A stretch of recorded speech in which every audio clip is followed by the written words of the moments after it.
안녕하세요. 오늘은 많은 분들이 흥미진진하게 여기고 있는 심리 검사에 대한 말씀을 드리고자 합니다.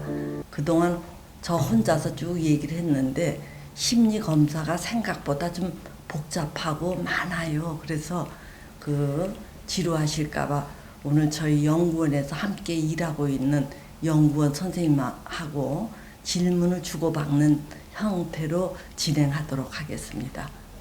안녕하세요. 저는 극동상담심리연구원 상담연구원으로 일하고 있는 장은아라고 합니다. 오늘 이제 심리검사에 대해서 이야기를 해주신다고 하셔서 질문 몇 가지를 좀 준비해봤어요. 과거에는 이제 사람들이 성격을 파악할 때 뭐 너는 A형이니 뭐 B형이니 뭐 이렇게 물으면서 이야기 쉽게 파악을 했다면 요즘에는 MBTI 검사를 통해서 질문을 하면서 성격을 좀 이해하고 있는데요. 뭐 너는 뭐 I니 뭐 너는 T니 뭐 이런 이야기들을 많이 해요. 근데 이제 이렇게 무슨 유형인가 이제 서로 물으면서 상대방의 성격을 파악하고 그러고 있는데 이러한 현상에 대해서 어떻게 생각하시는지 좀 말씀해 주세요. 그거에 대한 이제 이해하기 전에 심리 검사에 대해서 우리가 간략하게 개요를 잡아보는 게 좋아요. 검사라는 것은 어떤 물리적 속성이 아닌 정신적 속성을 재고자 하거든요. 우리 심리학에서는 특히 이제 정신적 속성을 재고자 한다라는 게 뭐냐면은 개개인들이 보이는 개인 차이를 이거를 이제 측정하는 거예요. 그래서 이제 금세기 초에 어떤 지능 측정을 이제 필두로 해서 많은 연구가 이루어졌어요. 그래서 이제 오늘날에는 어떤 정신적 능력이나 행동적 속성 이런 것들을 측정하는 검사들이 수천 가지가 전 세계적으로 개발되어서 이게 활용되고 있는 편입니다. 그래서 이제 이 정신적 속성을 잰다라고 하는 것은 특히 이제 어떤 것들이 있냐면 지능이라든가 적성이라든가 또는 성취도 또는 성격 이런 개인 차이를 이제 측정하는 거거든요. 그런데 아까 말씀을 드렸듯이 어떤 물리적 속성이 아니라 정신적 속성을 측정하기 때문에 이게 정확하게 한 가지로서 이거를 재기가 어려워요. 그래서 이제 몇 가지를 병행하면서 근사치를 이제 뽑고자 하는 게 이 심리 검사들이에요. 예. 그런데 이제 과거에는 이제 특히 이 연구에서 개인 차이가 유전적인 거냐, 즉 유전적 영향을 많이 받느냐, 아니면 환경적인 영향을 많이 받느냐 이런 게 이제 주 연구 관심사였거든요. 근데 이제 오늘날에는 뭐 유전이냐 환경이냐 이런 싸움보다는 유전과 환경이 어떻게 상호작용을 해서 어떠한 개인 차이를 벌리느냐 이런 것들에게 상당히 관심을 두고 있는 편입니다. 예. 그렇다면 유형 검사가 뭐 이제 이렇게 사람들이 열광하듯이 엄청나게 대단한 것은 아니다 이런 말씀이신 거죠?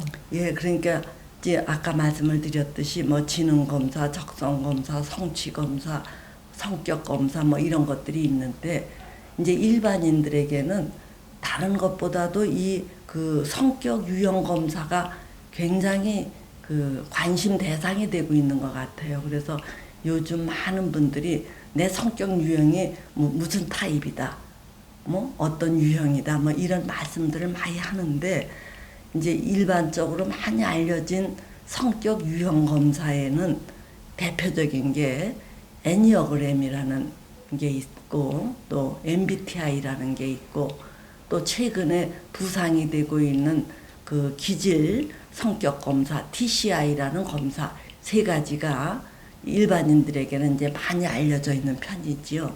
그런데 이러한 성격 유형 검사는 사실은 뭐 그렇게 대단치 않다라고 얘기하면은 어떤 분들이 이제 반발하실런지 모르지만 성격 유형 검사라는 게 갖고 있는 웨이트 즉 비중이 우리 심리학 내에서는 그렇게 큰 게 아니에요. 그렇지만 일반인들은 이제 잘 모르니까 하여튼 검사에 열광하는데 그게 그렇게 바람직한 현상인가? 저는 그거를 단지 하나의 유행이 아닌가 그렇게 여기고 있습니다. 그렇다면 이런 유형 검사가 아니라 어떤 거를 좀 이렇게 대단하다 여겨주시는지. 글쎄 뭐 이제 제가 이제 심리학을 공부를 해서 그런지 그 대단하게 여겨지는 것들이라는 것은 이 이제 우리가 한 개인을 제대로 평가하기 위해서 그 검사들을 여러 개를 들이대요. 왜 그러냐면 아까도 말씀을 드렸듯이 정신적 속성을 재다 보니까 정말 정확하게 타당하게 재고 있는지 이런 의문이 많이 들거든요. 그래서 이제 그런 어떤 안정성이라든가 정확도를 위해서 여러 가지 검사들을 들여대서 이제 가급적이면은 손실되는 거를 막고자 하지요. 좀 정확성을 기하고자 하는데 그래서 그 저희들은 진단 검사로 한 6, 7가지를 그 하게 돼요. 그걸 우리가 풀 배터리 검사라고 하는데 여기에서는 이제 임상적 진단이 가능해요. 즉 성격 유형뿐만이 아니라 이 사람이 어떤 면에서 조금 이상 행동을 보이느냐, 어떤 면에서 불건강하냐 이런 것까지들을 측정하는 검사가 굉장히 대단하지요.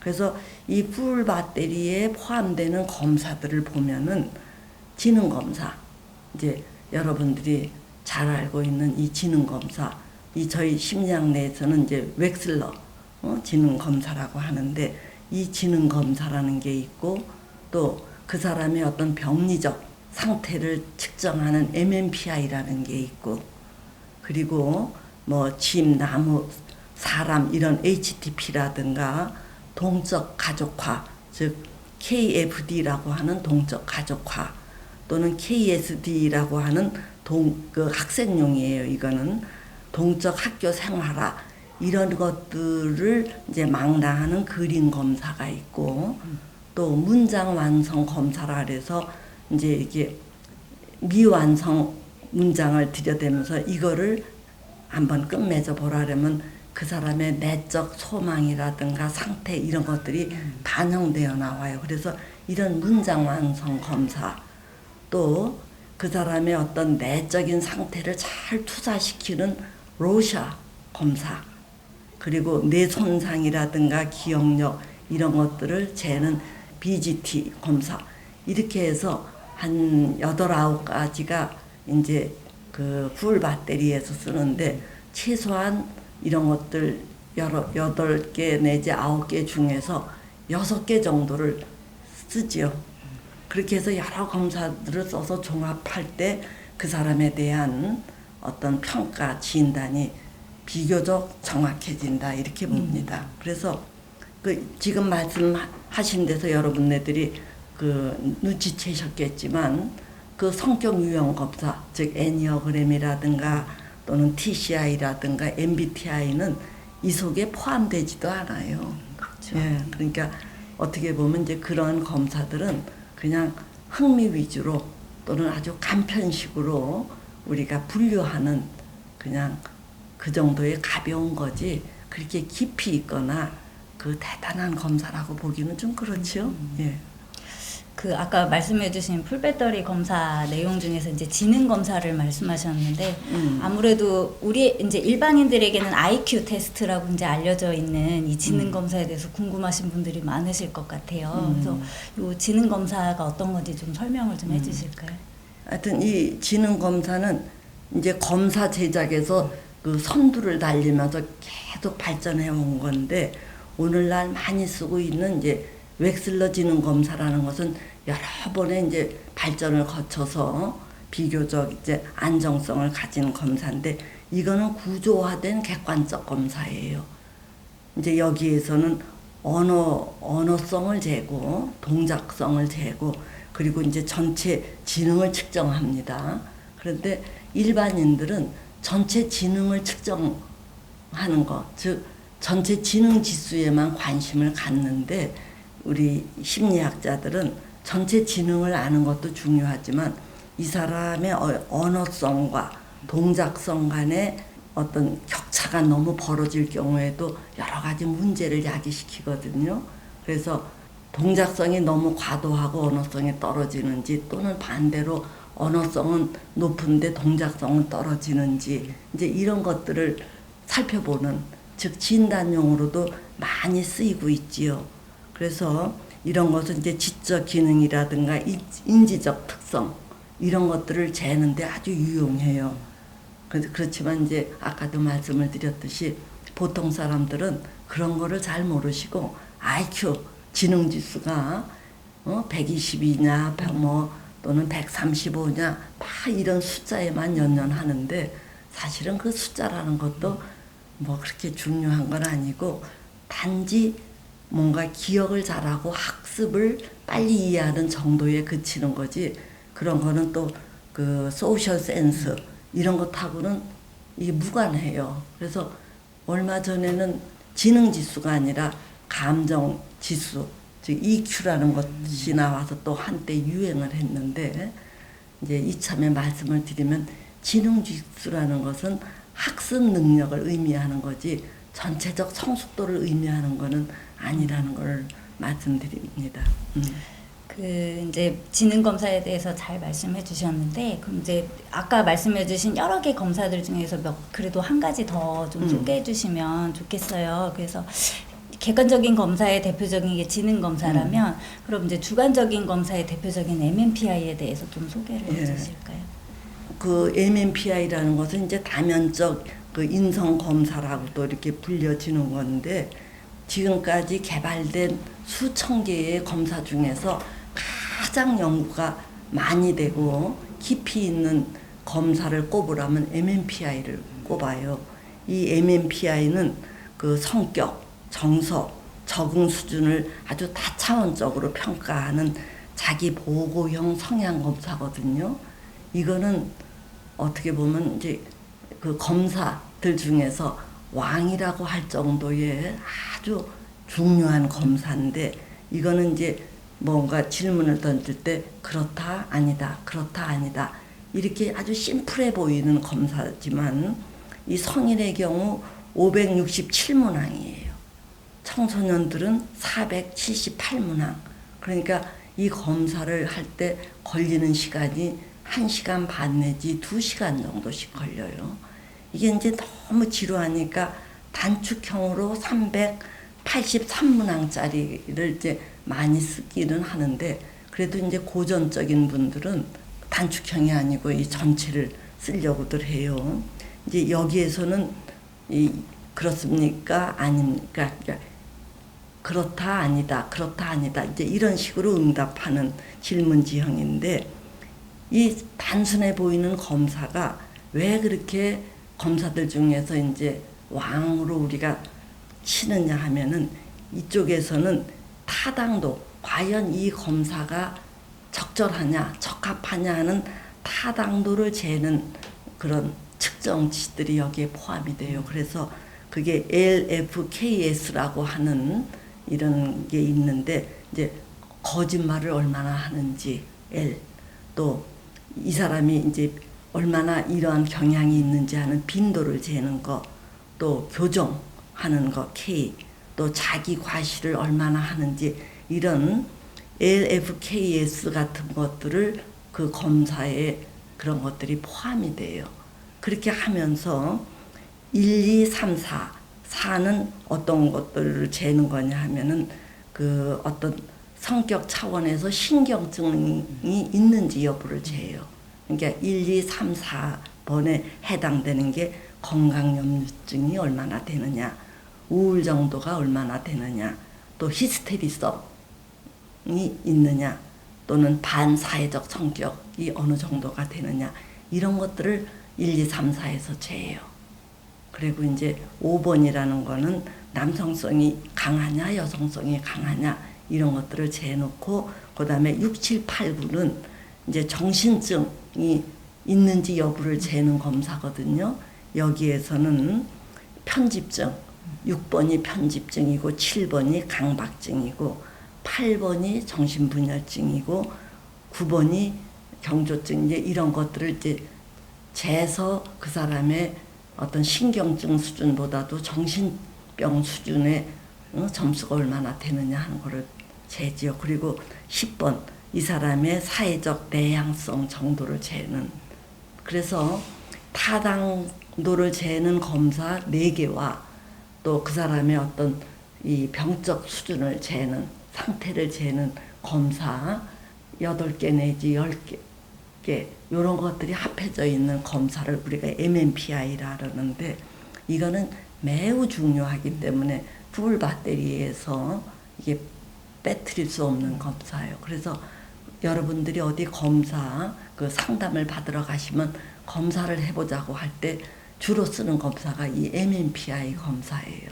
상당히 아주 이 깊이가 있는 검사인데, 이 검사는 단일 항목의 점수를 갖고서 운운하는 게 아니라 이제 2, 3번 타입 또는 4, 5, 7 타입 또는 뭐 2, 5, 7 타입 뭐 이런 식으로 이 3가지를 합해서 그 사람의 성격적 특성을 이렇게 이제 얘기하는데, 이게 굉장히 공부하기도 어렵고 배우기도 어렵고 해석하기가 쉽지 않아요. 그래서 임상심리를 전공하는 분들은 이 MMPI 그 해독을 도제양성식으로 훈련을 아주 집중적으로 받아야 겨우 이 검사를 활용할 수 있다. 이 정도로 상당히 정말 깊이가 있는 검사지요. 네, 그 덕분에 그래도 여러분들이 풀 배터리에 대해서 대략적으로 이제 이해를 하실 수 있을 것 같아요. 그럼 이제 다시 처음에 이야기 나왔던 유형 검사에 대해서 좀 다시 여쭤보면, 마지막으로 이제 유형 검사에 대한 장단점이 어떤 게 있을지 좀 얘기해 주세요.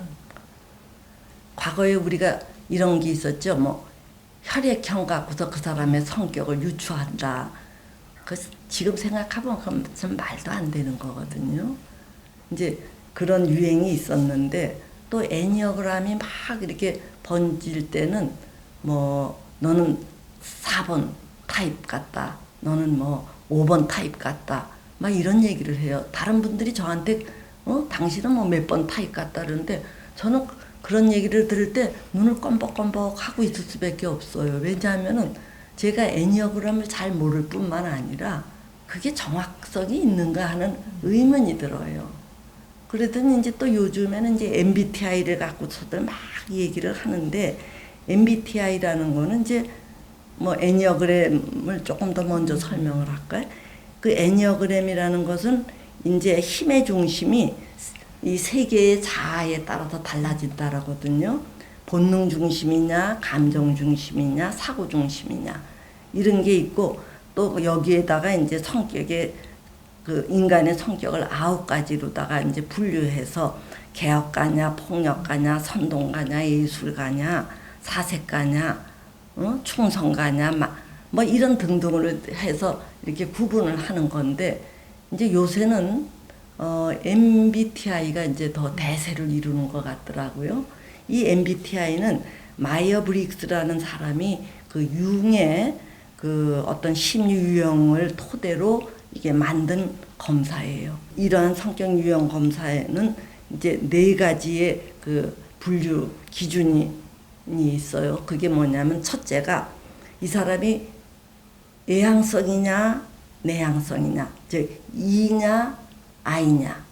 또 2번째 분류 기준은 이 사람이 감각형이냐 직관형이냐, 그래서 S냐 N이에요. 그 다음에 3번째 분류는 이 사람이 사고형이냐 T냐 감정형 F냐. 그리고 4번째 기준이 좌제 판단형이냐 이제 퍼셉션 인식형이냐. 이런 4가지 기준에 따라서 이제 이렇게 도열을 이렇게 해보면은 이게 16가지 유형으로 이 분류가 나와요. 그래서 사람들이 이 4가지 기준에서 이렇게 체크를 해보면은 이제 16가지 타입이 나오는데, 그 중에 이제 어떤 타입의 특성은 이러이러하다. 그러니까 요즘 젊은이들은 만나면은, 야, 나는 ISFP인데 너는 ENTP냐? 뭐 이런 식의 서로 그런 거를 아주 자연스럽게 얘기를 하더라고요. 그래서 제가 와 저게 뭐지? 저게 뭐지? 하고 혼자 싱긋이 웃는데 제가 이제 여기서 말씀을 드리고 싶은 거는 이 타입을 이렇게 딱 나눠버리면 사람들이 거기에 갇혀버리는 즉 고정화되는 그 폐단이 있어요. 예를 들면은 아 너랑 나랑 참 이제 갈등이 막 있는데 알고 보니까 네가 이런 타입이었기 때문에 나랑 안 맞는 거구나 하고 이 사람의 타입을 고정화시키고 그래서 나는 너와 맞을 수가 없어. 내 타입도 고정화시키는 거예요. 자, 그러니까 어떤 갈등을 서로 해결하기 위해서 적극적으로 노력하고 어떤 합치점을 찾고 공통분모를 찾으려고 하는 노력을 하기보다는 아, 우리가 선천적으로 이렇게 다르기 때문에 안 맞을 수밖에 없어 하고 이거를 합리화를 해버리고 거기서 스탑하는 거예요. 이런 거는 오히려 이 검사들이 너무 이게 보편화되면서 가져오는 폐단이라고 봅니다. 그래서 저는 사람들이 이제 태어날 때부터 약간의 차이는 있을 수 있어요. 근데 차이가 어떤 것이든 중요한 것은 우리가 함께 더불어서 살아가기 위해서는 내 타입을 내가 극복해야 되고 너의 타입에 네가 갇혀서는 안 되고 너도 극복을 해서 우리가 이 더 공통분모로 나오려고 하는 노력이 필요하지 그 타입에 이렇게 안주해서는 곤란하다는 얘기예요. 그래서 여러분들이 뭐 애니어그램을 선호하시든 MBTI를 선호하시든 또는 TCI를 선호하시든 그건 뭐 여러분의 자유인데 거기에 고정되지 마시고 그건 그냥 흥미로 그냥 여기시고 조금 더 자기를 깊이 있게 살펴보시기 위해서는 오히려 MMPI 검사를 해보시는 게 좋을 듯합니다. 네. 그 지금까지 이제 유행했던 MBTI 검사와 더불어서 이제 다른 여러 검사들을 일목요연하게 정리를 해주셨는데요. 아주 이해하기도 쉽고 유익한 시간이었던 것 같습니다. 그래요. 네. 뭐 검사를 해서 조금 듣기에 여러분들이 복잡하셨을 텐데 그냥 아주 단순화시켜 얘기하면은 그 여러 검사들 중에서 성격 유형 검사가 차지하는 비중은 그렇게 크지 않다. 그리고 그거에 너무 고정화되지 마시고 그건 가볍게 넘기시고 조금 더 깊이 있는 자기 이해를 하시려면은 MMPI 검사 같은 걸 하시는 게 바람직하다 이런 말씀을 드립니다. 예, 그럼 오늘은 여기까지 하죠. 네, 감사합니다.